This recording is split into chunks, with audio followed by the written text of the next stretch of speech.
څنګه الله انسانان پیدا کړی دي،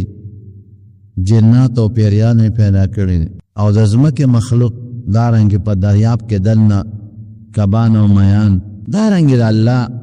یو بل مخلوق چې هغه ته فرشته وای. فرشته الله پیدا کړی دي او د ټول مخلوق نه مخکې پیدا کړی دي. کائنات کې جمادات او دا نباتات چې څومره دي، د دې ټولو انسان، پیریان، حیوانات، کبان، د دې ټولو نه الله مخکې فرشته پیدا کړي او د نور نه پیدا کړي، د رڼا نه. زموږ علما او طالبان وایي چې دا فرشته څه شی دی؟ یو جسم دی، خو لطیف دی، غیر مادي. لکه زموږ جسم دی نو یو ماده لري، هغه مونږ په سترګو یا په لاسونو محسوسوو، او فرشته داسې یو جسم دی چې لطیف په سترګو مونږ ته نه ښکاري، مونږ یې نینو، او نورانی مخلوق دی، د نور نه پیدا دی، او یتشکل باشکال مختلفه، په مختلفو شکلونو ځان بدلی. جنات، جنم، پیری، دام یو جسم دی، لطیف، نه ښکاري مونږ ته، محسوس کیږي نه مونږ ته، خو هغه د اور نه پیدا دی، ناریون ورته وایي، اور نه پیدا، د نور نه پیدا، او پیریان د اور نه پیدا. نور دواړه په مختلفو شکلونو ځان بدلی، کم شکل چې غواړي نو په هغه شکل ځان جوړولی شي. نو فرشتې نورانی مخلوق دی او په مختلفو شکلونو چې غواړي ځان بدلی، ځان انسان جوړولی شي، او په انسانانو کې چې کم شکل یې خوښ هغه اختیارولی شي. دا خدای طاقت ورکړی. دا فرشتې څه په اسمانونو کې خورې دي او څه په ځمکه کې دي. چاته یو ډیوټي حواله ده او چاته بله ډیوټي حواله ده. څوک لګیا دي جنتونو کې خدمت او کار کوي، او څوک لګیا دي دوزخ کې کار کوي، د دوزخ اور بلی. څوک په دې فضا کې لګیا دي، په دې وریځو، بعضې فرشتې په دې وریځو مقررې دي. یسبح الرعد بحمده والملائکة من خیفته. دا وریځې دې پس یو فرشته لګېدلې، هغې په کروړه وی. دا برېښنا د هغه فرشتې د کروړې برېښنا ده، دې سره بجلي پیدا شي او چغه وباسي، د اواز د خولې نه هم د بجلۍ طاقت بار روزي. او د ساینسدانانو ته پته، انجینرانو ته، چې هغه یو چابک سره څومره بجلي دی پیدا کوي په وریځ کې، او د خولې نه چې څومره دی بجلي راوباسي په هغه وریځ کې، نو دا دومره ډېره ده چې د دنیا دا ټولې بجلۍ طاقت یو ځای کې، نو د هغې څه کروړم او اربون حصې ته هم نه رسي. نو څه په وریځ مسلط دی، هغې کې یو طریقې سره حرارت پیدا کوي، اوبه وری یا څه نور کیفیات دی. څوک لګیا دي په اسمان کې، د اسمان په دروازو د هغې ډیوټي ده، دروازه کلاوه یو بندی، او چا د الله عرش نیولی دی. والذین هغه فرشتې چې هغې حول العرش، د الله د عرش نه ګیر چاپېره دی، هغې د الله تسبیح الله عرش یې نیولی. او بعضی فرشتې داسې دي چې هغې صرف د الله عبادت کوي په اسمانونو کې. یو ځل اسمان، نبی علیہ السلام وی اسمان چنگار کوي، اتت السما، اسمان چنگار کوي، او دا ولا مناسب دی چې د اسمان چنگار وکړي. وی ځکه چې یو لیش داسې دی په اسمان کې نشته چې په هغې یو فرشته الله ته په عبادت نه، څوک په ولاړه، څوک په قیام، څوک په رکوع، څوک په سجده. او قرآن شریف کې الله فرمایي چې دې ستړي کېږي نه، لا یسأمون، ستړی پې نه راځي، نه ډوډۍ ته عجز شته، نه خوب ته عجز شته، داسې الله پیدا کړي دي. نه ستړی پې راځي، نه ودې کېږي، نه پې بیماري راځي، او نه ولا مرض راځي. هېڅ قسمه خوراک او څښاک ته ضرورت نشته. داسې مخلوق خدای پیدا کړی دی. لکه مونږ چې دا سترګې رپو پې ستړي کېږو نه، او دا سا اخلو پې ستړي کېږو نه. دقه رنګې فرشتې خپل عبادت کوي، لکه زمونږ د سترګو رپول او سا اخیستو، نه پې ستړي کېږي او نه ورته تکلیف رسېږي. په اووم اسمان کې یو کوټه د بیت المعمور ورته وایي. نبی علیہ السلام فرمایي وی روزانه 1000 فرشتې په بیت المعمور کې عبادت کوي، او چې کومې فرشتې یو ځل په هغې کې عبادت وکړه تر قیامته پورې د هغې نمبر به رانشي. دومره د الله فرشتې دغه فرشتې چې دا اسمانونو کې په سجدو الله ته پرتې دي چې کله د قیامت ورځ شي او اسرافیل علیه السلام شپېلی ووایي نو دوی به د سجدې نه سر راپورته کړي نو څه به وایي ګوره اربونه کربونه کاله عبادت یې وکړو څومره موده مخکې پیدا دي او قیامت به کله راځي وی سبحانک یا الله ته د هر عیب نه پاک ربنا یا ربنا ای زمونږه رب ما عبدناک حق عبادتک الله ستا د شان سره چې کوم عبادت مناسب نو الله ګورې هغسې هم دله ونه که څومره ښکلی عبادت د ریا نه پاک متواتر او ټول عمر او بیا هم دا خپل عبادت د الله د شان مطابق نه ګڼي ما عبدناک حق عبادتک الله ستا د شان مطابق عبادت هم دله نه لګو دا د اسمانونو د جنتونو د دوزخونو فرشتې دي او بعضې فرشتې په دې ځمکه کې لګیا دي کار کوي دې ټولو بوټو کې فرشتې لګیا دي کار کوي دې باغونو کې کار کوي دې سیندونو کې لګیا دي کار کوي دا ماشوم چې پیدا شي د دې حفاظت کوي ویرسل علیکم حفظة یو معنا علما دا کوي خدای دې ساتي دا ماشوم ساتي د زمونږ غټ دشمن چې دی څوک د شیطان نو که دا حفظه فرشتې نه وي خو شیطانانو به دا نیکان ټول وجلی وي هغې وایي چې دا نیکي کوي او د عالم د علم خدمت کوي نو د خلکو پړونو کې وسوسې چي که نه دا غلطي وکړه دا ګناه وکړه دا چې د خلکو د علماو نه او د نیکانو نظره تور شي او دین سره مینه د خلکو ختمه شي مدرسې پسې لګیا دی وسوسې چې شیطان نو که دا شیطان خو ستا سخت دشمن دی د عالم د نیک سړي نو که دا حفاظت کوونکي فرشتې نه وي نو دا ټول نیکان او عالمان به یې وجلي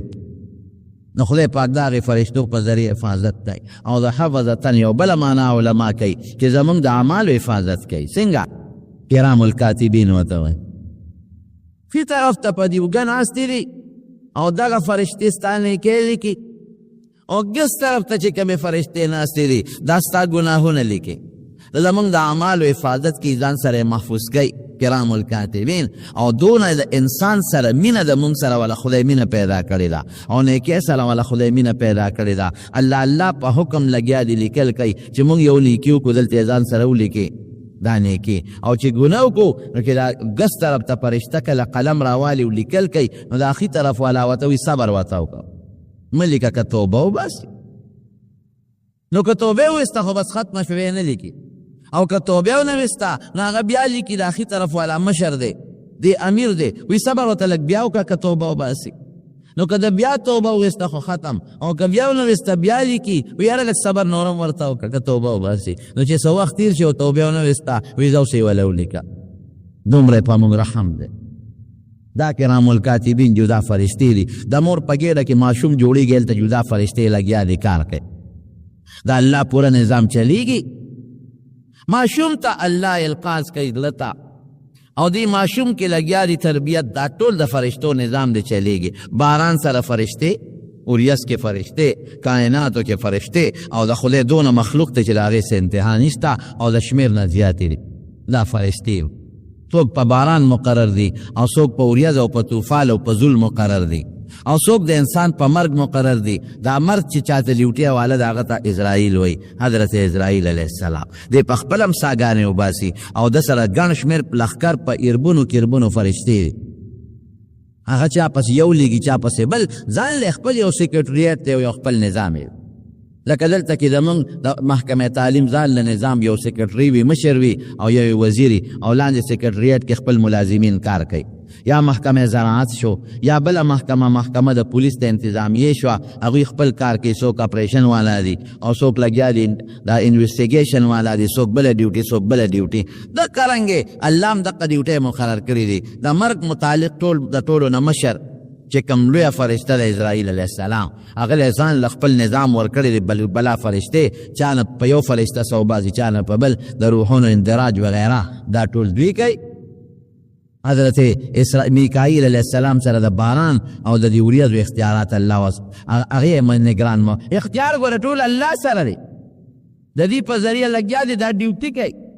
حضرت اسرافیل علیہ السلام له شپېلۍ ورکړې ده. یو ځل نبی علیہ السلام وفرمایل غمجنو وی سیف فکرمند دی وی څنګه به غم نه کوم. اسرافیل علیہ السلام شپېلۍ په خوله کې منډلې ده او سر یې پرې د پاسه ټیټ کړی دی او غوږ یې الله ته متوجه کړی چې کله به راته الله حکم کوي چې د شپېلۍ ووم. هغه له دغه طاقت د ټولو کائناتو د ختمولو دغه ډیوټي هغه ته الله سپارلې ده او په دې کې د ټولو نه مقربه فرشته او د ټولو نه مشره فرشته هغې ته حضرت جبریل علیه السلام وایي. دا په ټولو فرشتو کې د اولې مرتبې فرشته ده او په ټولو فرشتو کې د لومبۍ درجې طاقت د له خدای ورکړی. د هرې فرشتې له خدای ګورې لوی طاقت ورکړی دی، هرې فرشتې له. لیکن ځکه اسرائیل علیہ السلام نه یو ځل نبی علیہ السلام تپوس وکړو وی ته د ګڼو خلکو نه سا څنګه وباسې؟ وی ما سره خو ډېرې فرشتې دي چا پسې یو لېږم چا پسې بل، خو دومره طاقت الله راکړی دی که زه په اووم اسمان کې کښېنم او د خپلې دوه ګوتې له دې ټول جاندار مخلوق ته مخامخ کم که انسان دی او که پیرې دی او که فرشتې دي او که میږي دی او ماشي او کبان، نو په یو سیکنډ کې په دې دوه ګوتو له ټولو نه سا راښکې شم. دومره طاقتونه خدای ورکړي. خو په ټولو کې معززه ټول معزز دي، لیکن په ټولو کې د ټولو فرشتو سرداره او د ټولو فرشتو مشره او په ټولو کې د لوی مرتبې خاوند فرشته دا حضرت جبریل علیه السلام دی. وحی راوړي نبی کریم صلی الله علیه وسلم نه. جبریل ورته وایي جبر قوت او طاقت ته وایي او ایل په عبرانی کې الله ته وایي د الله طاقت. روح الامین ورته وایي دا یو روح دی، یو لطیف شی دی او امانتګر دی چې الله ورته څه وایي همقسې کوي. دلم خدای لوی طاقت ورکړی دی. اسنګه دې وحی راوړي. نو یو ځل ته نبي علیہ السلام تپوس وکړو وی ته د عرش نه چې راځي ما له وحی راوړي څومره ساعت کې رارسېږي؟ د دې ځمکې نه لومبۍ اسمانه پورې د 500 کالو مزل، د لومبي نه دویم پورې بیا د 500 کالو مزل، دویم نه دریم پورې بیا د 500، دریم نه څلورم بیا د 500، زه یو اسمان د بل منځ کې 500 مزل او بیا د اووم اسمان نه عرشه پورې د 500 مزل. دومره مزل شو او د عرش د لاندې سطحې نه بله سطحې پورې بیا د 500 کالو مزل. د پاسه د الله کرسي ده. نو یې ته څونه ساعت کې رارسېږې؟ وی د الله رسوله د سترګې د رب نه مزر. دومره طاقت خدای ورکړی د سترګې د رب نه مزر، دومره طاقت الله ورکړی. شکل یې ډېر زیات ښکلی دی، مزیدار او ښایسته. یو ځل نبی علیہ السلام فرمایي وی ما د اسمان په غاړه کې جبریل علیہ السلام ولید. وی په خپل اصلي شکل کې مې دوه ځله لیدلی دی، یو په اسمانونو کې او یو په دې اجیاد د مکې مکرمې او علاقه د هغې کې ولاړم او د اسمان ته مې وکتل نو د اسمان په دې غاړه کې په کرسۍ ناست او دومره غټ وجود یو چې دا ټوله غاړه یې بنده کړې وه او دومره ښایسته ښکلې وزرې وي، دا غاړه د وزرو نه ډکه ښکلې مزېدار. په دې اصلي شکل کې مې دوه ځلې لیدلی.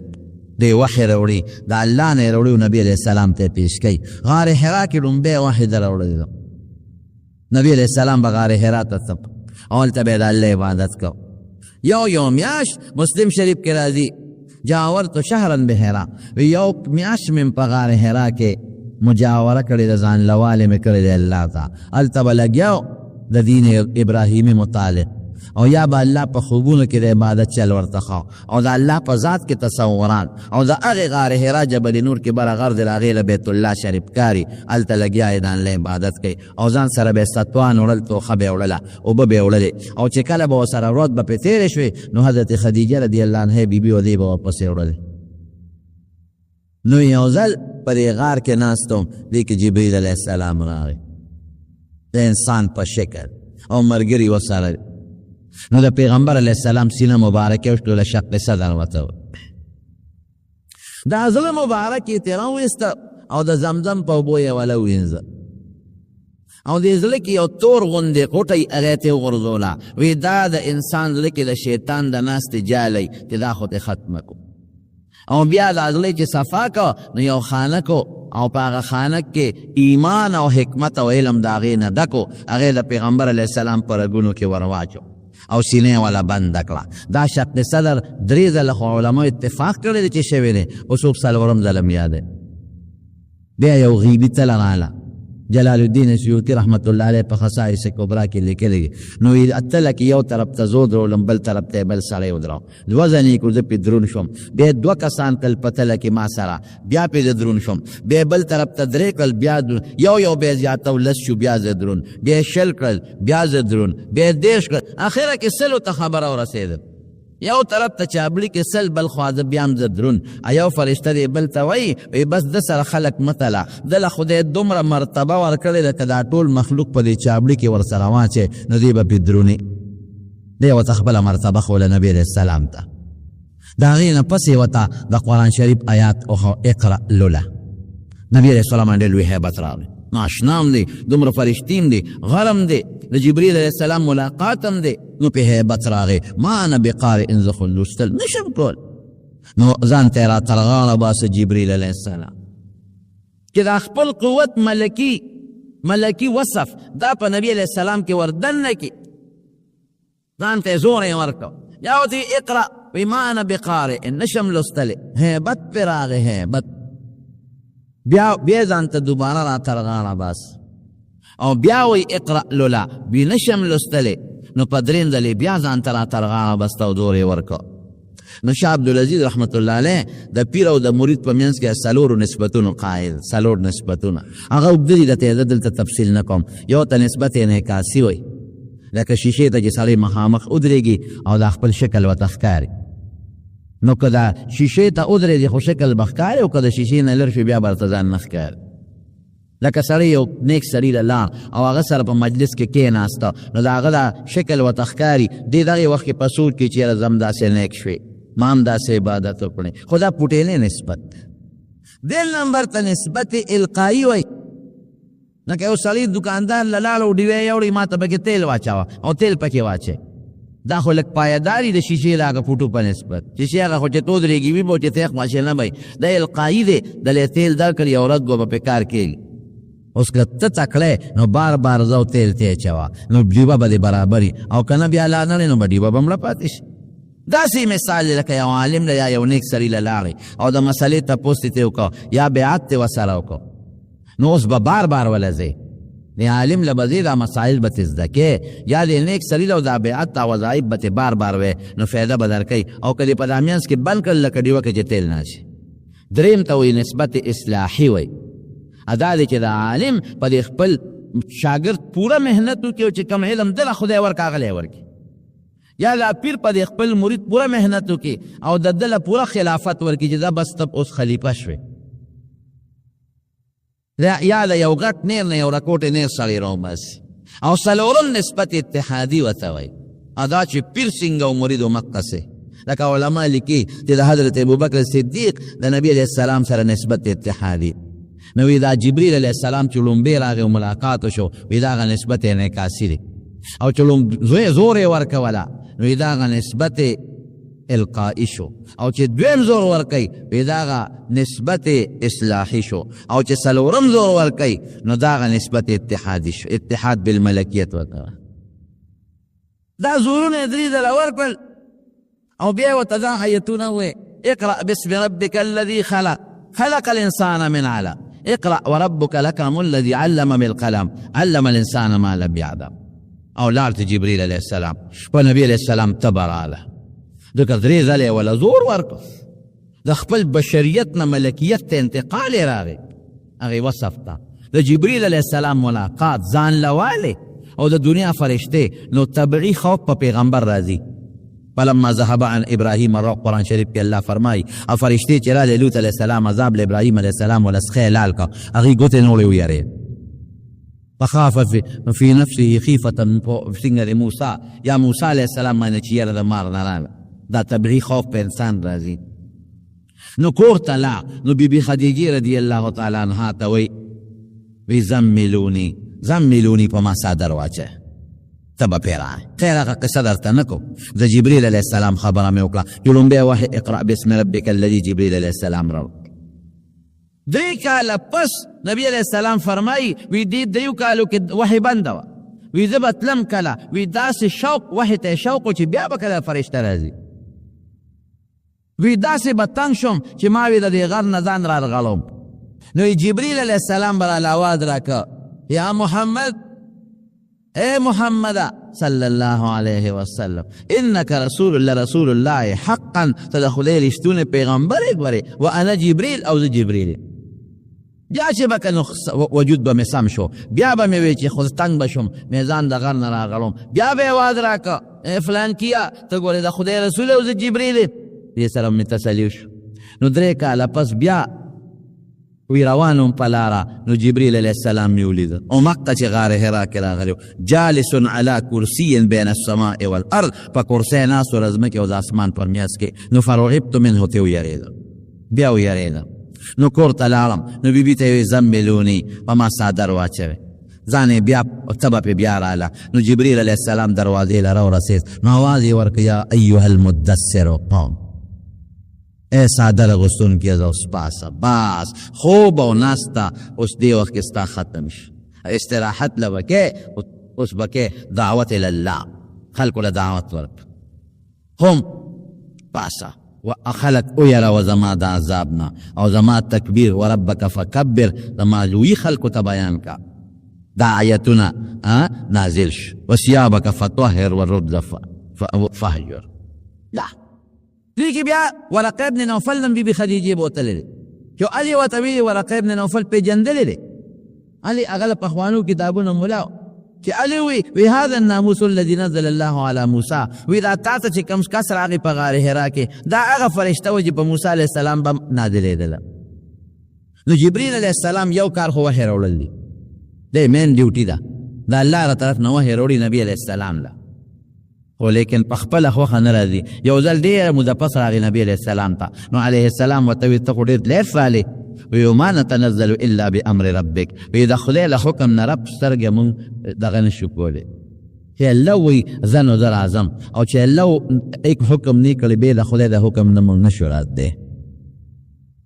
او د خدای نه چې به یې وحی راغېستله نو هغه به سیګه په خپله جبریل علیه السلام وی بخاري شریف کې حدیث وی چې کله الله د یو صورت یا دو صورتونو د نازلولو اراده وکړي نو اسمان کې زلزله راشي حضرت السماء رجفة شدیدة اجلتي فصائق من فی السماوات نو اسمانونو کې چې څومره فرشتي دي بېهوشه پرېږدي د سجدې په حالت کې وی ټولو نه مخکې د سر راوچت کم نو چې کوم صورت الله راکوي راته واورئ نو دې تاله راوړو او تی څنګه اورېد الله اواز وی که سلسلة علی صفوان لکه زنځیر چې سړی په تیږه راکاږي او چې حضور پاک له به یې وحی راوړه څه حال به صحابه به داسې محسوسوله که دوی النحل لکه مچۍ چې بنګېږي داسې به محسوسوله او نبی علیه السلام به داسې محسوسوله که سلسلة الجرس لکه جرس چې ټنګېږي او دومره زور به حضور پاک له ورکه چې سترګې به یې پړسېدې رنګ به یې سور شو او غټ ساګانې به یې غېشتلې او په سخت ژمي کې به د نبی علیه السلام د تندي مبارکې نه خولې تللې ان جبینه لیتفسد عرقا نو د جبریل علیه السلام یو ډیوټي خو دا شو ګوره د خیر فرشته ده بیا زمونږ امت سره ډېره زیاته مینه ده یو ځل جبریل علیه السلام نبی علیه السلام نه راغی او فکرمندو په فرشتو غم نه راځي خو فکر الله چې د انسان په شکل کې نو بیا انسان له باندې غم هم راځي خوشحالي هم راځي نو بیا هغه شکل د غم جوړولی شي فکرمندو غمجنو نبی علیه السلام ورته جبریل ولې غمجن یې وی ما ته الله نن دوزخونه وښول چې لاړ شه دوزخونه وګوره نو ما په دوزخونو کې چکرې ووهلې وی څنګه دوزخونه وی دوزخ اوه طبقې دي اوه منزله لکه زمونږ دا جومات 2 منزله دی مثلا اوه منزله دی وی د الله رسوله وی دې کې څوک پراته دي وی د الله رسوله ټولو نه لاندې طبقه کې به منافقین ان المنافقین فی الدرک الاسفل من النار لاندې طبقه اومه طبقه کې او په شپږمه طبقه کې هغه خلک پراته دي چې خدای نه مني منافقین ګوره هغې نه بلاندې شو خدای نه مني دا دهریان او ورپسې په 15مه طبقه کې مشرکان پراته دي چې الله سره شرک کوي او په 4مه طبقه کې مجوسیان په مشرکانو کې خاصه ډله د اور عبادت کوي پراته دي او په 3مه طبقه کې به یهودیان پراتی او په 2مه طبقه کې به عیسایان پراتی د ټولو نه لاندې منافقین د هغې نه پورته بیا په 6مه کې دا چې خدای نه مني د خدای وجود نه مني او د هغې نه بره بیا په 5مه کې مشرکان او د هغې نه بله په څلورمه کې مجوسیان او د هغې نه بله په درېیمه کې یهودیان او د هغې نه بله په دویمه کې عیسایان دا به پکې پراته دي او په لومبۍ کې څوک نو جبریل علیه السلام غږ ونه کړو چپ شو چې دا شپږ طبقې یې بیان کړو دا لومبۍ غږ یې ونه کړو او فکرمند دی وی وایه جبریل په دې لومبۍ کې به څوک نو چپ و بیا دې تپوس کې ما پوهېږې په لومبۍ کې به څوک وي په لومبۍ کې به ستا د امت نافرمان فاسقان پراته دي دومره خفه و جبریل علیه السلام بس نبی کریم سم چې دا واورېده سترګو کې اوښکې رالې کوټې ته ننوت صرف منزله به راوتېده چې مونځ بیا وکړو فوراً به بیا کوټې ته ننوت ځان پسې به دروازه بنده کړه بیا به فرض منزله راغی بیا به کوټې ته ننوت دروازه به یې بنده کړه او ډېر زیات غمجن فکرمن صحابه پې پوه شو حضرت ابوبکر صدیق رضی الله تعالی عنه صحابو ته وایي چې نبی علیه السلام څه چل شوی بیبیانو نه تپوس کې څه چل شوی دی موږ نه یو خبر خو ځان پسې دروازه بنده ساتي او کوټه کې دننه څوک نه پرېږدي ورغې دروازې وواړو د الله رسول زه ابوبکر یم السلام علیکم جواب یې ورنه کړ ورکړی به یې خو ده به نه اورېدلی بیا وی السلام علیکم انا ابوبکر بیا جواب ورنه کړ سلام به جواب خامخا کړي خو په زوره نه چې دی واوري درې ځلې سلام واچي او نبی علیه السلام اجازت ورنه دی واپس راغی عمر ته وی عمر څه پوه وی زه خو ډېر پریشان یم څوک و ورېږه زه ورځم عمر اواز لږ تیز و هغه هم وی د الله رسول السلام علیکم زه عمر یم اړو اجازت یې ورنه کړه دوباره یې اواز وکړه زه عمر یم بیا اجازت ورنه کړه درې باره بیا اواز وکړه زه عمر یم بیا اجازت ورنه کړه واپس چې واپس شو حضرت سلمان فارسی رضی الله عنه یو ځل نبی علیہ السلام دې داسې دی لکه زما د اهل بیتو په شان دی وی سلمانه ستا نبی علیہ السلام ډېر صفت کړی دی ته ورشه نبی علیہ السلام باندې اجازت وغواړه که دروازه درته کولو کې چا څه شوی چا نه خفه دی چا پریشانه کړی دی چا دلمن کړی دی چا یې خفه دی او نبی علیہ السلام که امت نه خفه شي خو امت به غرق شي څه چل شوی دی سلمان فارسی ورغې درې ځله هغه هم سلام واچو اجازت وغواړم جلسه جواب ورنه کړو حضرت علی صاحب ته وی ته وی زه خو هم یارېږم نشم ورته ورېږه زه څه چل جوړم علي صاحب لال بی بی فاطمې ته فاطمې ته ورشه نبي علیه السلام نه اجازت وغواړه ټول صحابه پریشان دي د کور خاوندان پریشانه بیبیان پریشانه چې څه چل شوی دی چا ورته بدرد ویلی دي چا ستغه سپوره ویلې ده چا نه خفه دی څه پریشاني ده بی بی فاطمه ورله د کور په دروازه ورله دروازې واله د فاطمې نو حضور پاک ورته دروازه کوله وکړه هغې سره ډېره زیاته مینه محبت یې ورسره ډېر زیات چې ورننوته نو نبي علیه السلام فورا بیا په منځ ودرېد کې فارغ شو بی بی فاطمه ورته الله رسوله څه چل شوی دی ولې خفه درې ورځې مسلسل علیه السلام دغسې خفه و پوره درې ورځې ولې خفه څه چل شوی ټول امت پریشان ټول صحابه پریشان او چې څومره ستا ملګري ټول بیبیانې پریشانه چا درته تکلیف رسولی دی چا کنزل کړي دي چا څه دمکي در کړې ده څه مسله ده وی نه فاطمې داسې نه ده خو ما ته جبریل علیه السلام راغی او هلې راته وایي چې د جهنم اوه طبقې دي لاندې کې منافقان د هغې نه بره کې دهریان چې خدای نه مني هغې نه بره کې مشرکان هغې نه بره کې د مشرکانو خاص قسم مجوسیان هغې نه بره کې یهود هغې نه بره کې عیسایان او بیا جبریل چپ شو غمجنو نو هغې اوله کې څوک دي وایي ستا د امت فاسقان ګناهګاران زما امت به جهنم ته ځي په دې جاړم خدای ته که بله طبقم ده خو بیا هم دوزخ دی په دې جاړم خدای ته خوب نه راځي ډوډۍ ته مې شوق نه کېږي او بس کلی نشم چا سره خبرې خوند نه راکوي د امت دپاره فکرمند یم ایرونو رښتیا ووایه څومره فکرمند دی حضور پاک د امت دپاره موږ څه وکړل موږ د نبي علیه السلام زړه خوشحاله نه کړ د هغه زړه په دې خوشحالېږي چې موږ د پیغمبر علیه السلام تابعداري وکړو د هغه د سنتو اتباع وکړو موږ له وله سیرې سیرې کړ موږ خفه کړ په ګناه له خفه کېږي موږ ګناه کوو زموږ دې د ګناهونو نه توبه وباسئ ښه نستغفر الله ونتوب الیه زموږ دې د ګناهونو نه توبه بیا به نه کوو توبه وباسئ پړه کې موږ څونه ګناه کوو د پیغمبر علیه السلام موږ له احترام ونه کړو د هغه شکل موږ ځان له خوښ نه کړو د هغه جامه موږ ځان له خوښه نه کړه د هغه ښکلې عقیده موږ ځان له خوښه نه کړه د هغه ښکلې عمل موږ ځان له خوښه نه کړه موږ د انګریز په تهذیب ځان ښه ګڼو، د انګریز شکل هم خوښ دی، د انګریز جام هم ځان له خوښه کړی. انګریز په فحاشۍ خوشحالېږي، نو موږ فحاشي کو، بدعملي کو. دا ولې؟ دی پسې به ارمان کوو خو قبر کې الله دې موږ دغه ارمان نه وسات. دی پسې به ارمان کوو خو د قیامت پر ورځ الله دې موږ دغه ارمان نه وسات. ډېره بده به یې مسلمانانو، ډېره بده به چې د قیامت پر ورځ موږ ځان ته مسلمانان وایو د حضور پاک امت، او فرشتې هم د مټه ونیسي وي لرې شه روکېږه اخوازه د نبي علیه السلام د حوض کوثر ته چې نږدې نه شي، لرې شه ورک شه، د دې جنډې لاندې به ته سنګمانه ودرېږې. دا به ډېره بده وي، خدای دې هم د دغې رسوایۍ نه وساتي. دا به ډېره زیاته بده. نو عایشې ډېر زیات فکرمنې، دا زما امت به ګناه خو د هر چا نه کېږي، دا به دوزخ کې پروتي. فاطمه رضی اللہ عنہ تا نو فوراً جبریل علیہ السلام دا قرآن شریف وحی راوڑ، وَلَسَوْفَ يُعْطِيكَ رَبُّكَ فَتَرْضَى. اے محبوبہ مخه پکېږه، تا چې څه ته غواړې خدای به یې دله درکړي، ته چې څه غواړه دا به درکړي. نو د هغې طریقه بیا نبي علیه السلام فرمایلې ده چې دا ګناهګار امت به دوزخ ته ځي، هم دغه لومبۍ طبقه کې به پروت وي، خو د نبي علیه السلام په سفارش به ورته خدای عذاب اسانوي. نبی علیہ السلام با اللہ تا سجدہ کی دا قیامت برد امتی امتی چغی بوئی،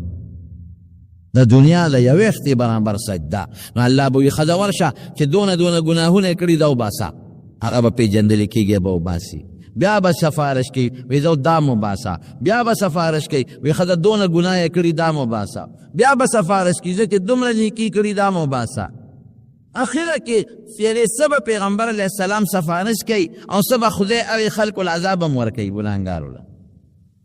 دوزخ پاک دی دا جامع چی خیره نشی دا من کل اغندو چی منگی وینزو دا من اوڑا باو پا صوباری پا خواه دی خدو پا صوباری ڈبولا اسے پا مشیر کی چیو دا طالبان پا خپو پا لاسونو پی ڈب ڈب کئی او صابون پا کی واچے پا خواه بے او تا خود کوانی بے پا تیم کے بے جامع واچو لی صابون بے او سر ڈکر غرداو او اور بے بلاو دا سی دا کنن اس گرمو بو کی انزی خیو ڈبای اسری ایکی پا گرما علی غندی چه پاکشی پلیت سوکنا غندی نو دا گناهگار با پا دوزخ کے ڈبای دا گناهون با تی دا دوزخ پا اور انزی چه پاک شیل با جنت دی. نو مثلا دی او سری او کرول کالا عذاب دی یا زر کالا، نو دا نبی علیہ السلام دا دعا پا برکت سفارش پا برکت با تخلیت سم معاف کی. لکه اوسم بادشاہ کالا کالا جیلی تا جیل معاف کی که نا، چاہتا یو میاش چاہتا دو میاش چاہتا یو کال، او دا اخترونو پا وجه معاف کی. دا غسی سب آغیر اللہ عذاب ورکی دا فسق با وجه سب دا نبی علیہ السلام پا سفارش دوزخ نو باش. دا مارون دین اندازو لگوے چه حضرت جبریل علیہ السلام زمون پشان کے سمرا رحم والا دے. یوزل حضرت عمر فاروق رضی مصنف دے ابن ابی شیبہ کے یو روایت دے، حضرت عمر فاروق رضی اللہ عنہ یہودیانو سر بکی ناستے دو او داغی کتاب بے ورے دو نو خوشحالے دبا دکل آغی پا کتاب کے با آغا خبری وچے کم با قرآن کے وے، دا آغی کتاب کے با آغا خبری وچے کم با نبی علیہ السلام ویلے، نو دی با خوشحال او چیو گورا زمونگ دا پیغمبر دا خبرو او دا قرآن شریف دا دی یہودیانم تصدیق کئی، دا آغی کتابونم تصدیق کئی.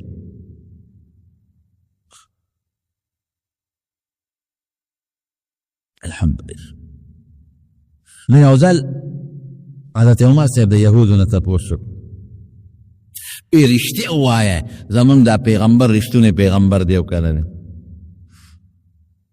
اغیوی او بالکل رشتون پیغمبر. قرآن شریف کے اللہ فرمائی یعرفونهم کما یعرفون ابناءهم، سنگ جو تخپل زامن معلوم دی دقا سے وطا پیغمبر علیہ السلام معلوم. دا عبداللہ ابن سلام نے چاہتا پوسو کو وی قرآن شریف کے اللہ ہوئی چھے دی پیغمبر علیہ السلام دا سے معلوم دی چھے دا خدای پیغمبر لگا خپل بچی دا ٹکتا وی من خپلو بچو کم شکشتا سپتا لگی خدم چاہتا زمون نا پڑ چاہتا غلطی نہیں کرے ایک شکشتا او پا حضور پاک کم دا شکم نشت من تا پتا. فلما جاءهم ما عرفوا کفروا به، قرآن شریف کے اللہ ہوئی اگا پیغمبر چی دی خب پی جنده چی دا آخر زمانے پیغمبر دے ورشتونے دے چراغ لو کفر پیوک. وکانو یستفتحون من قبلو علی الذین کفروا فلما جاءهم ما عرفوا کفروا به. نو بیا په ایمان ولې نه راوړی؟ یاره یو خبره ده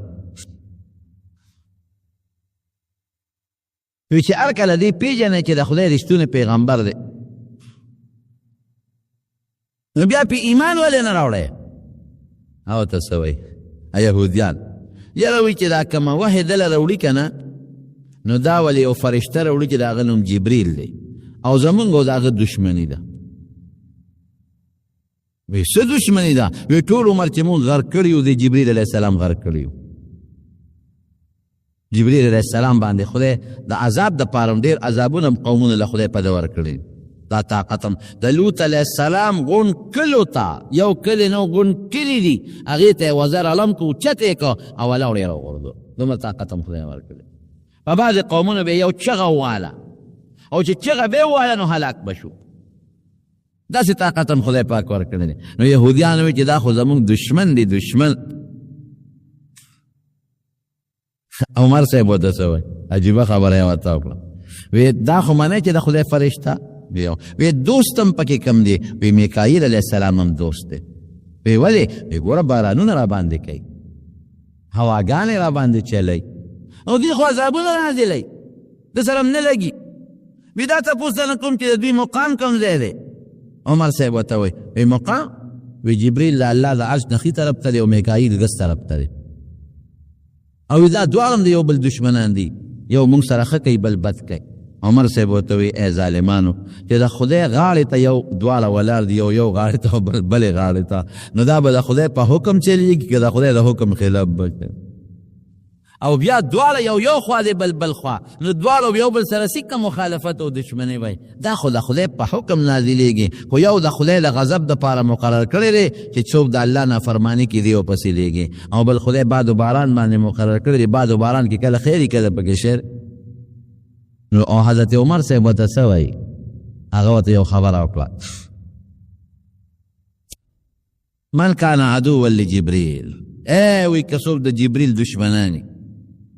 نو وی زی دشمن نیم قرآن دا نازل کړی دی. قرآن د مسلمان رحمت دی او ستاسو د کتابونو تصدیق کوي. زه خو جبریل منم چې را روان شو چې کم الفاظ عمر هغوی ته ویلي عمر چې نبی علیہ السلام د سنگ راو رسید نو حضور پاک ته جبریل علیہ السلام راغی او آیات یې ولا راوړه من کان عدوا لجبریل فانه نزل على قلبک. څوک چې د جبریل دشمني مړ دي شي ځان باندې چکونه ولګوي. جبریل خو دا قرآن نازل کړی دی خو باذن ربک ستا د خدای په اذن دی خو بغیر د خدای د اذن نه نشي راتلی مصدقا لما بین یدیه وهدی ورحمة للمؤمنین. چې څو عمر هغوی ته ویلو اقصې جبریل علیه السلام آیت راوړو او نبی علیه السلام ته پیش نبی علیه السلام هغه آیت عمر ته پیش کوي د الله رسول ته خو ما یهودیانو ته دا خبره وکړه من کان عدوا لله وملائکته ورسله وجبریل ومیکال. یڅوک د خدای دشمني کوي د جبریل دشمني د خدای دشمني ده د خدای د فرشتو دشمني ده د خدای د رسولانو دشمني ده د خدای د میکائیل دشمني ده. فإن الله عدو خدای وی د دې خلکو سره د ما دشمني ده. دونه په الله په دې ټکي خپه شو. دا فرشتو کې باران خو کوي خو د خدای په حکم کوي. کله باران د خیر کوي میکائیل علیه السلام کله د شر. جبریل علیه السلام وحی راوړي او چې چا نه غلطي شوي او ته ورکړه سزا نو د خدای د حکم نافرماني نشي کولی. یو ځل نبی علیه السلام راغی یو وینه ولا راوړ شیشه دوټه شیشه په هغې د دې مچ دبلو په شانتې یو نری داغ و. جبریل علیه السلام حضور پاک ته وایي وی د الله رسوله دا داغ پیژنې؟ وی نه جبریل خو نه پیژنم څه شی دی خو یو شیشه ده پکې داغ ورته وایي وی دا داغ چې دی دا د مچ د غلو مرا د دې شیشې کې په دې میان اوس غټه شیشه کې چې راکوټې غوندې داسې غټ بوډۍ و هغې کې راکوټې غوندې داغي خو ډېر معمولي شی شو که وی دې ته مزید وایي. وی جبریل مزید څه شی دی؟ دا پټینې داغ دا مزید دی. وی مزید څه شی دی؟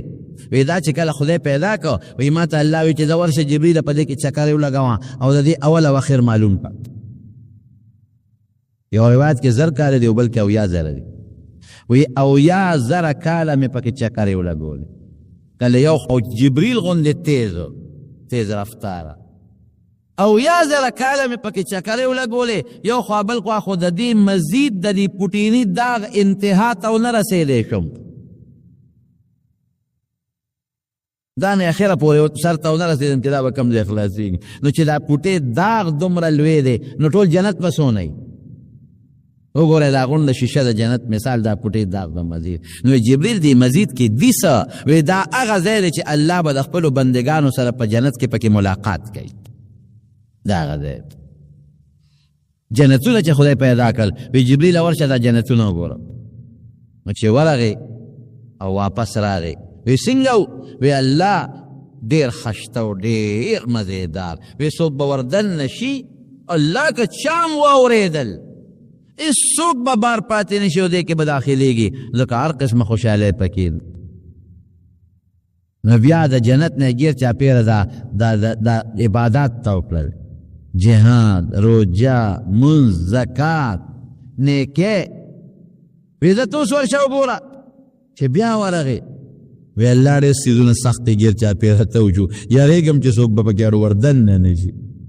لاره د شپول شوه لاره سخته شوه د منځونو شوه د روژو د عبادتونو شوه بیا ورته وی زه ورشه دوزخ وګوره چې دوزخونه یې پیدا کړل واپس راغی وی څنګه وی الله دومره عذابونه او سخابینونه دي پکې چې څوک واوري نږدې به هم ورته نشي دومره سخا شی دی نو بیا تېره خواهشات نفساني او دا ګناهونه ګیر چاپېره تاو کړل زنا او غلا او دا نور ګناهونه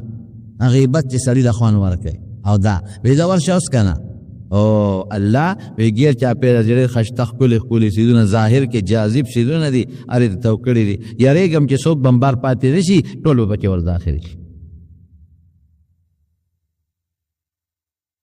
لیلة القدر په رمضان کې چې کومه شپه را جبریل علیه السلام نازلېږي اوس هم نازلېږي تنزل الملائکة والروح فیها بإذن ربهم من کل امر سلام عیسی علیه السلام سره به ګرځېده وایدناه بروح القدس او چې کله نبی کریم صلی الله علیه وسلم به فکرمند شو نو فورا به جبریل علیه السلام راغی جنگ بدر کې 500 فرشتو کمانډر ان چیف دیو مشر او د 500 میکائیل علیه السلام او نبی علیه السلام سره خي طرف ته جبریل او ګس طرف ته میکائیل علیه السلام جنگ احد کې یو خوا ورسره جبریل دی بل خوا میکائیل باقاعده او یو صحابي وی په یو اس باندې مې یو سړی ولې زیات پټکې اوالو وی ما یو کافر پسې منډه واله په بدر کې وی زما د رسېدو نه مخکې هغه بل سړي په چوکه وواو په توره وواو او ما نه مخکې پرېوت مړ شو نبي علیه السلام دا جبریل و په خیزوم اس باندې سورو احد کې نبي علیه السلام سره جبریل او میکائیل فاکې وسره او چې کله دا غزوه خندق نه فارغ شو نبی علیہ السلام نو جبریل علیہ السلام د انسان په شکل کې ولا راغی وی دا الله رسول تاخذ غلا وګرځوله مونږ خو لا سامان جنگ نه دي کوس کړي ای ولی وی لار شبنو قریظه يهوديانو ته صحابه سره به یو ځای ګرځیدل صحابي وی مونږ سره په لار په اس یو ځای روانو وی د جبریل علیہ السلام د اس دوړې محسوسولې ګډ به سره ته کله به انسان په شکل راغی پیغمبر علیہ السلام لا حدیث جبریل ورته په مشکات کې شته او په بخاری شریف کې مسلم شریف کې شته یو ځل د انسان په شکل راغی او ځان یې داسې جوړ کړو لکه چې مسافر او سر لکه تک تور سر ویښته چا پېژندم نه او نبي علیه السلام ته یې کونډۍ ماتې کړلې او د نبي علیه السلام نه د ایمان او د اسلام او د احسان او د قیامت تپوسونه وکړل په دغه وخت پیغمبر علیه السلام هم ونه پېژنده که د انسان په شکل کې او عموما به د حضرت دحیه کلبي په شکل کې راته دحیه کلبي رضي الله عنه په صحابو کې ډېر ښکلی دومره ښکلی چې په مخ بې روبنده چاو دومره ښه چې څوک را باندې چې عاشقان نه شي ښځې عموما دومره ښایسته و د هغه په شکل بناته یو ځل نبي علیه السلام سره ناست و پاڅېده نو عایشې صدیقې له تپوس وکړو وی دا سړی څوک و وی صاحب دحیه کلبي و که نه حضور پاک مسکی شو چې باروت وی اوس جبریل راغلی و دا خبرې را سره وکړه په دغه ورځ په بل شکل راغلی د ایمان او د اسلام تپوسونه وکړل احسان او د قیامت چې باروت نبي علیه السلام وی دا سړی واپس کړي ورشئ ویې ګورئ خلکو منډې والې وی څوک شته نه وی دا جبریل و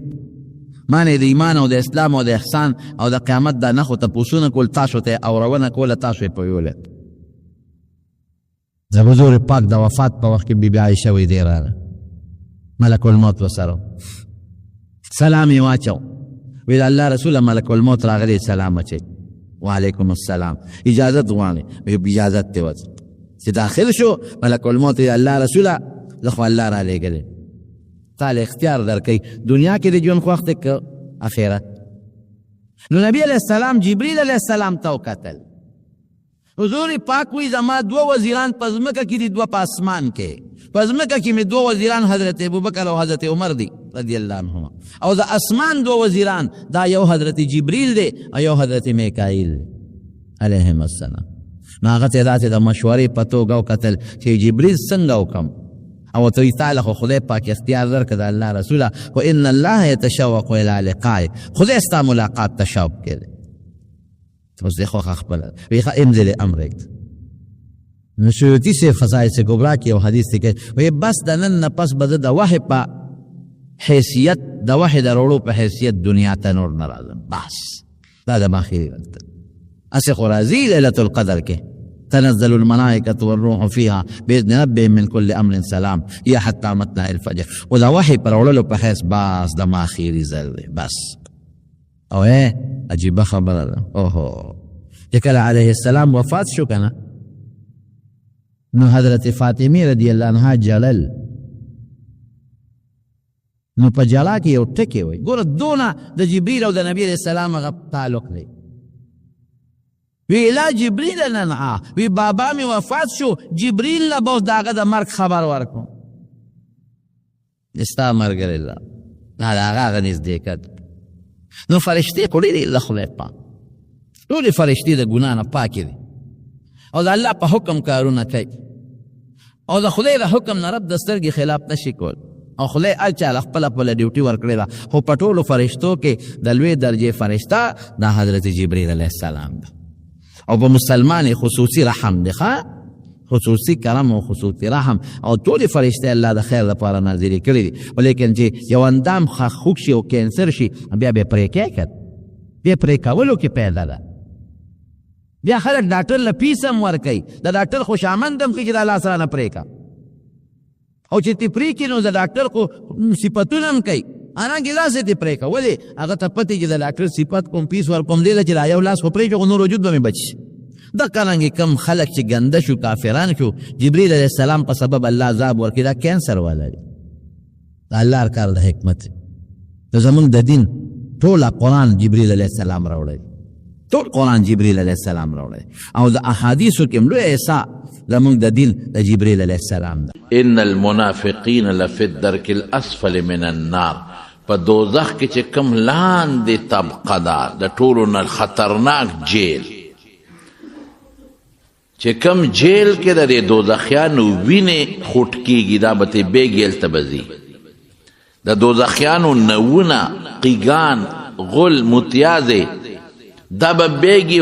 هغه جیل ته به آخرې ته ځي درک اسفل ته هغه ځای د دوی دی خطرناک ځای دی دوزخیان به همداسې ورکوټې وجود نه لري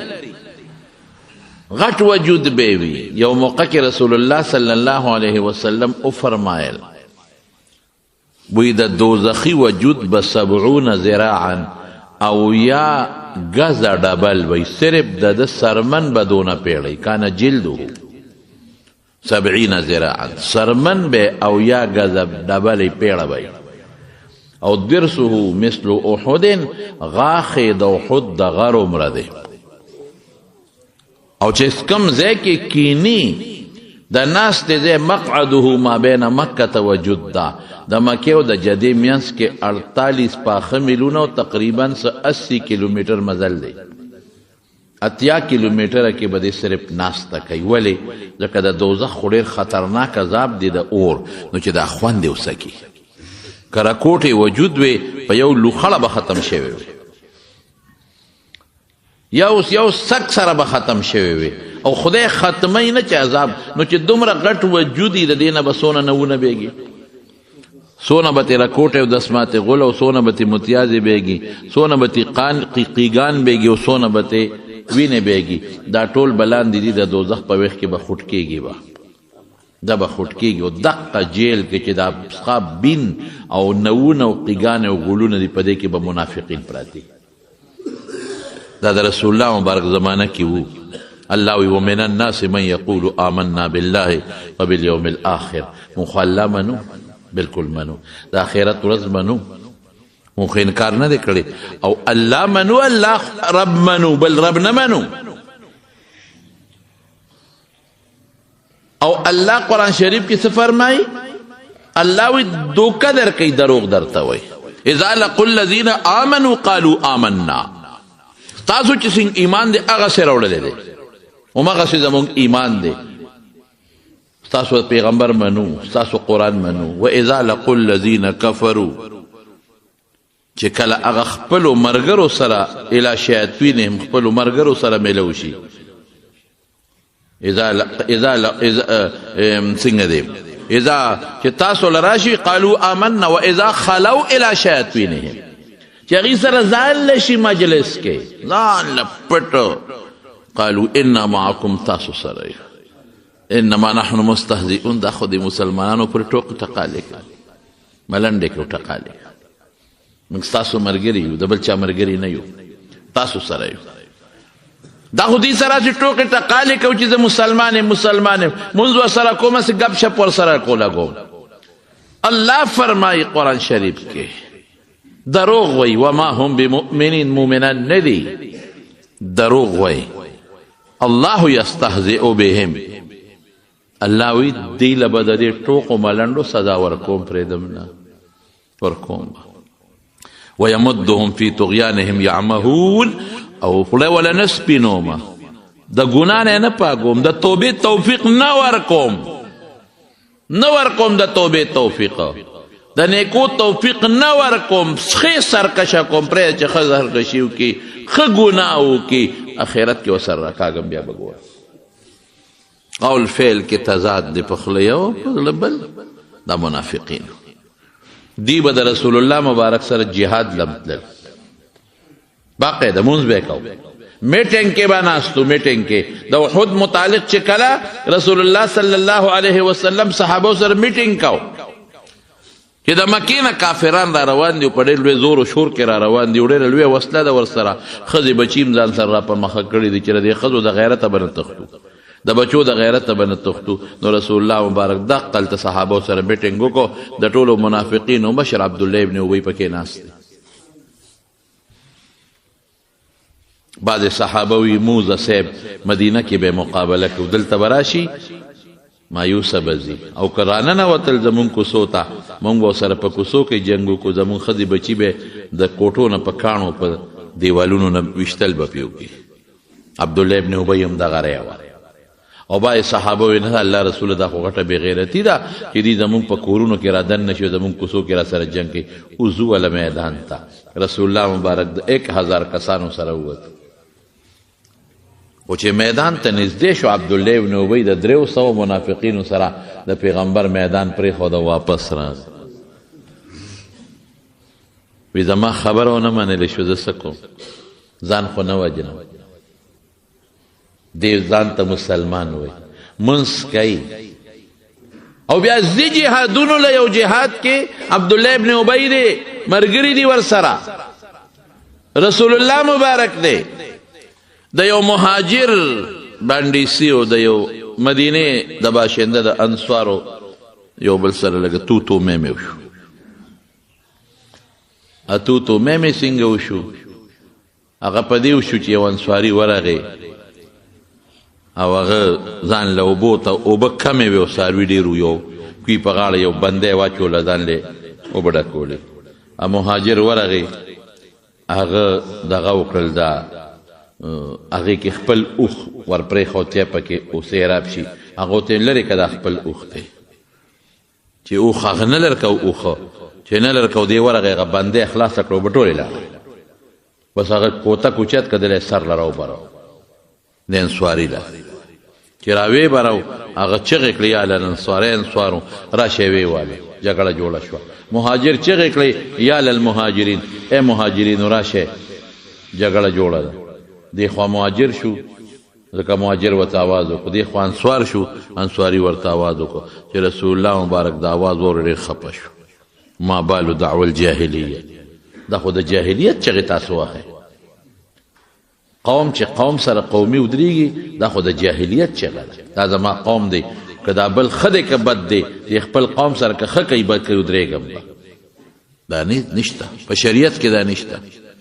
الله قرآن شریف کې فرمایي جعلناکم شعوبا وقبائل لتعارفوا دا قومونه صرف د پیژنګلو دپاره دي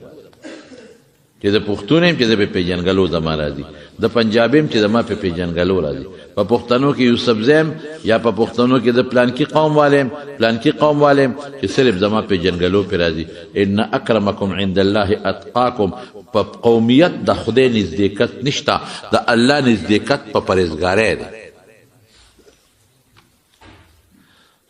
تعاونوا علی البر والتقوى پنیکۍ او پرهیزګارۍ یو بل سره ودرېږئ مدد وکړئ ولا تعاونوا على الاسم والعدوان په ګناه او په ظلم کې یو بل سره به نه ودرېږئ که ستا قومي ولې نه دی په ظلم کې به نه ودرېږئ او که ستا د بل قوم سړی دی په نیکۍ کې به ودرېږئ نو حضور پاک ډېر خفه شو وایي دا بدبویه خبر هم د خولې نه ولې ویستله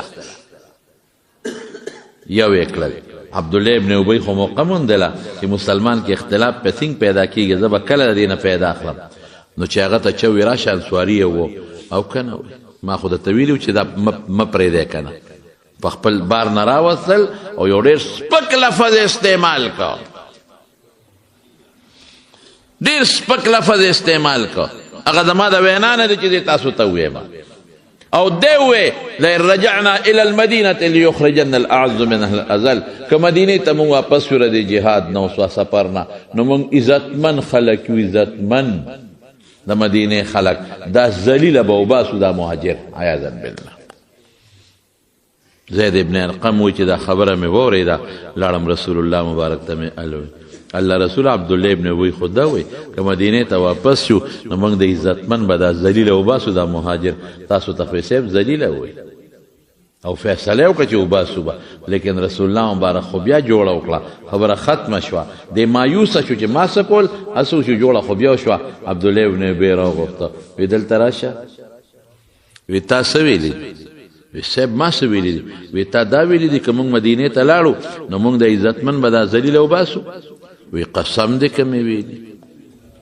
دروغ یې وویل قسم په الله قسم یې وخوړه قسم که دا خبره ما کړې او په دروغ یې چورلټ قسم وخوړه دروغ ډېر خطرناک شي دی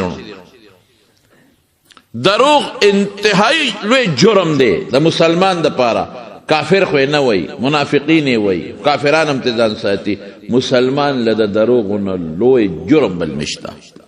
نن موږ ټول لګیا یو دروغ دروغ دروغ دروغ دا د منافق صفت ته دروغ سخت خطرناک جرم دی دروغ یو حدیث دی حضرت صفوان ابن سلیم رضی الله تعالی عنہ د حدیث راوی دی په مشکات کې شته د رسول الله مبارک نے صحابی تپوسو کو د الله رسوله مسلمان د الله رسوله مسلمان بزدل کې دی شي ویاو بعضی مسلمان بادری بعضی بزدل وی د الله رسوله مسلمان بخیل کې دی شي وی او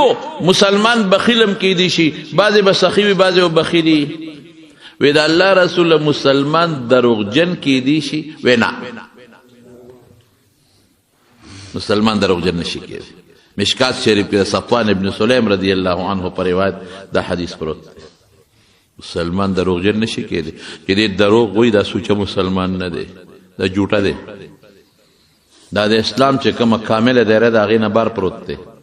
دا د نفاق د منافق صفت دی مسلمان بزدل کی دی شي مسلمان بخیل کی دی شي لیکن مسلمان دروغجن نشي کېدی دا زما خبره نه ده دا د رسول الله صلی الله علیه وسلم خبره نن سبا څومره خلک دروغ وایي او قرآن شریف کې الله وایي فاجتنبوا الرجس من الاوثان واجتنبوا قول الزور. اوہو فاجتنبوا الرجس من الاوثان واجتنبوا قول الزور. اے خلقا بت پرستے نہ ځان وساته، دا خراب شی دی، ګنده شی دی، نجس شی دی، ځان وساته. شرک نه ځان وساته. ورپسې واجتنبوا قول الزور، دروغ نه ځان وساته. شرک پسې دویم نمبر چې رسول الله مبارک کوم ګناه ذکر کړی دا اصل شی دروغ دی. شرک پسې په دویم نمبر پر دې مال نه امدا مخ کې کړی. دویم نمبر الا وقول الزور، الا وقول الزور. الا خبردار، رسول الله مبارک فرمای غټ ګناهونه درته نه خې، غټ ګناهونه دا الله رسول کم دی. نو بیا شرک خی، نو ورپسې بیا رستو سو یو ګناه دوبله بیا ویلا وقول الزور. خبردار دروغ نه ځان وساته، خبردار دروغ نه ځان وساته، خبردار دروغ نه ځان وساته. فما زال یکررها، وی دا جمله دا خبره داسې بار بار کوله چې وی مونږ ویلیته سکتا. رسول الله مبارک ستړی شو که چپ شي نو خبري. دومره خطرناک شی دی دروغ. او زما رونو خپکیږي ما نن دنیا په دروغ روانه، نن موبایل ټول دروغ، نن فیسبوک ټول دروغ، نن وزیر صاحب ټول دروغ، وزیر اعظم صاحب دروغ، صدر صاحب دروغ، خان صاحب دروغ، مزدور صاحب دروغ، ټول په دروغ لګي. زموږ خیر ده کنه یو دروغ مو یې څه چلو شي، ټول دروغ. خطرناک شی ډېر خطرناک. حضرت ابراهیم علیه السلام یو درې خبرې کړې دي چې ځان یې دروغو نه ساتلې دي، خو شکل یې ده ښه نو. درې خبرې کړې. یو چې کله د عراق نه ووته شام ته ځي، نو په لاره یو ظالم بادشاه، د هغه بادشاه به دا قانون چې هغه پولیس وغیره په دې لارو کوڅو کې خواره کړي، او چې کومه ښکلې جینۍ وي هغه راولې ماله بدعمله و، زناکار. او دې فیصله کړې وه که خاون وسرې وجنه یې خاو، ځکه خاون په ښځه ډېر خفه کېږي، غیرت تقاضا دا خاون وله مړ کړي. او که رور ورسره هغه وجنې ما رور خواصې به م وایي چې زه خو چا به کوله نو که بادشاه له لاله څه چلو شو. خو خاون خو داسې نه شي کولی چې ښځه رده ده او ساتي یې بل. که خاون ورسره وجنه یې، که رور ورسره رور یې مه وجنې، هغه ته وایي ځه په مخه دې خو جنې ماله راولې. ابراهیم علیه السلام ته حضرت ساره ورسره ده، د تره لورې ده، بیبي یې ده، ډېره ښایسته خوبصورته ده. فورا بادشاه ته اطلاع میلو شوه یو سړی روان دی ورسره داسې جینۍ ده چې د هغې په شان ښایسته بله نشته دی. بس ابراهیم علیه السلام پوه شو چې په لانجه وړېده. نو دې خپلې ښځې ته وي بیبي سارې ته، وی سارې وی په مخ د ځمکه زما ستا نه بغیر بل مسلمان نشته، ته مسلمان یې زه مسلمان یم، او مسلمان د مسلمان رور خوري. انما المؤمنون اخوة، قرآن هم وایي مسلمان سړی د مسلمان ښځې رور او مسلمان او ښځې خور دی، رور او خور دی. نو ما نه دې پولیس والو تپوس وکړه، ما وی دا مې خور ده. نو ګوره په دې نسبت مې خور ووایي چې ته زما مسلمانه خور یې. نو که تا نه هغوی تپوس وکړي نو ته م وایې دا مې رور دی. ګوره تاویل د خبرې یې جوړ کړه که نه، حقیقي خور یې ورته ونه وی، حقیقي ورته ونه وی، توریه غوندې ده. څوک ده؟ دا مې خور ده. لکه دا و چې